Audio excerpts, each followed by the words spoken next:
ښه دوستانو ډېر خلک وایي چې مونږ په میسنجر کې چې زمونږ بل چاته دغه شی نه ښایي. دا تاسو ته ښکاري چې مونږ کله هم میسنجر استعمالوو نو زمونږ دغه شیان چې کوم دي د بل چاته نه ښایي. نو ګورئ د دې ډېره اسانه طریقه ده، دا به تاسو څنګه ختموئ. ګورئ دا د دې لپاره به تاسو دلته کې بره تاسو ته ښکاري، دلته نه به تاسو په 3 ډاټ بټن باندې کلیک واخلئ. دا تاسو ته ښکاري چې تاسو صحیح طریقې سره ښیم. دلته نه به تاسو کلیک واخلئ. دلته چې کلیک واخیستلو نو دلته نه به تاسو اوس په دې بټن باندې کلیک واخلئ. په سیټینګ بټن باندې به کلیک واخلئ. د سیټینګ بټن وروستو دلته کې تاسو ته دغه آپشن ښکاري دا چې کوم دی دا آن دی، نو دا به تاسو سره آن وي، دا به تاسو آف کړئ. د دې لپاره به تاسو په دې بټن باندې کلیک واخلئ.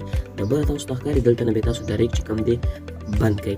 دلته نه او دلته نه دواړو سایډو هم چې بند کړو نو دا ستاسو چې کوم دی ختم شو. ویډیو کتلو ډېره زیاته مننه. وګورئ د دې یو خبره هم درته کوم، دا چې کله بند کړو چې بیا څوک انلاین وي تا ته به هم پته نه لګي.